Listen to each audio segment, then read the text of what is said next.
Hello and welcome to the iHands Weekly Market Update. So, in the expectation of rate cuts by the Federal Reserve in the next week, US markets Friday के trading session में बढ़त के साथ बंद हुए। Gold भी record high पर जाकर बंद हुआ और वीकली बेसिस पर गोल्ड की एक स्ट्रॉन्गेस्ट क्लोजिंग। यूएस के तीनों ही बेंचमार्क बढ़त के साथ बंद हुए, वहीं ग्लोबल वॉलेटिलिटी इंडेक्स भी 16.75 पर 1.25% नीचे जाकर बंद हुआ। वहीं इंडियन इक्विटी मार्केट फ्राइडे की ट्रेडिंग सेशन में कंसोलिडेशन फेज में जाकर बंद होते हुए दिखे। वहीं वॉलेटिलिटी इंडेक्स में हमने वीकली बेसिस पर करीबन 11% का डिक्लाइन आते हुए देखा। अगले हफ्ते मार्केट फेडरल रिजर्व पॉलिसी का कीनली वेट करता हुआ दिखेगा, जो कि सितंबर 18 को लैंड अप है। वहीं प्राइमरी मार्केट में भी सिग्निफिकेंट एक्टिविटी होते हुए हम देखेंगे। अगले हफ्ते 3 लिस्टिंग होने जा रही है, वहीं 3 न्यू आईपीओ मेन बोर्ड पर लॉन्च होते हुए दिखेंगे। मार्केट का डार्लिंग बना हुआ बजाज फाइनेंस का आईपीओ मंडे के ट्रेडिंग सेशन में अपना डेब्यू करते हुए दिखेगा। उसी के साथ क्रॉस लिमिटेड की भी लिस्टिंग होते हुए हम देखेंगे। वहीं another notable IPO PM gargle का भी हम लिस्टिंग होते हुए देखेंगे ट्यूसडे के ट्रेडिंग सेशन।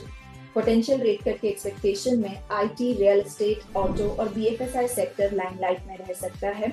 वहीं बजाज हाउसिंग की लिस्टिंग के चलते हम एचएफसी कंपनीज भी ट्रेडर्स का अटेंशन ग्रैब कर सकती है। वहीं एफआईआई और डीआईआई दोनों ने ही पिछले वीक इंडियन इक्विटी मार्केट में बाइंग की। एफआईआई करीबन 15,199 करोड़ की बाइंग करते हुए दिखे, वहीं डीआईआई ने भी करीबन 2,444 करोड़ की बाइंग की। वहीं फ्राइडे की ट्रेडिंग सेशन में भी एफआईआई और डीआईआई दोनों ही बाइंग करते हुए दिखे around 2500 crore plus. So now let's check out कैसे लगती है निफ्टी और bank Nifty on the technical and derivative outlook. But before that, if you have not subscribed to our channel, do subscribe.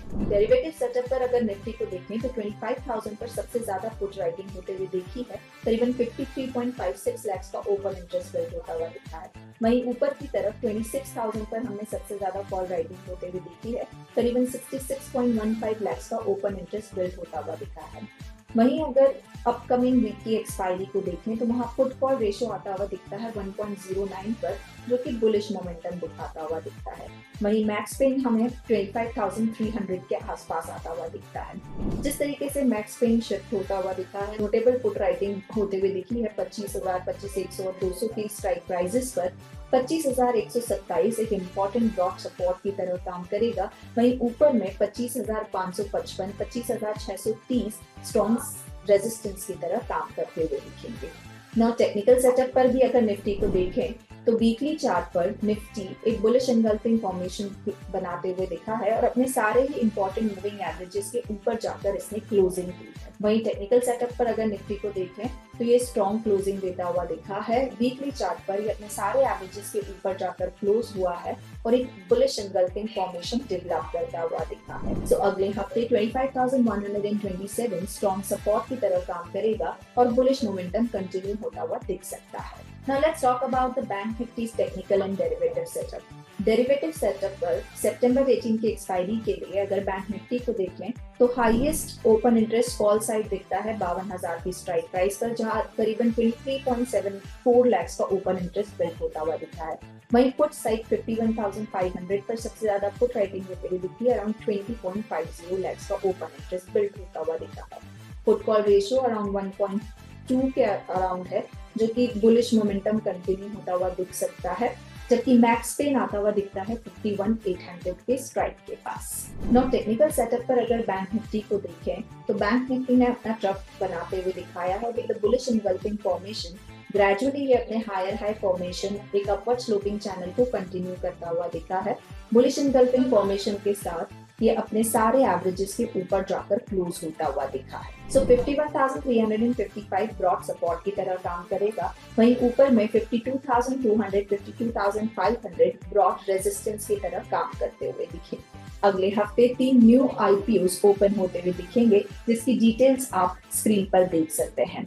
Orchid developers limited का IPO open होगा, जो कि सितंबर 16 से सितंबर 19 तक ओपन होता हुआ दिखेगा। 410 करोड़ का ये आईपीओ है। प्राइस बैंड 121 से 128 का होगा और लॉट साइज होगा 110 शेयर्स का। वही नॉर्दर्न आर्क कैपिटल लिमिटेड का इशू ओपन होगा 16 से 19 को। इशू साइज होगा 777 करोड़ का। प्राइस बैंड है 249 से 263 का। लॉट साइज होगा 57 शेयर्स का। Ongoing IPO western careers India limited issue open हुआ है 13 को, जो कि 18 तक चलेगा। 492 करोड़ का ये इशू है। 163 से 172 इसका प्राइस बैंड है, जबकि लॉट साइज है 87 शेयर्स का। Now is the time to talk about the stock recommendation for the next week. So for the next week, federal reserve पर हम एक बाय ट्रेड इनिशिएट कर सकते हैं।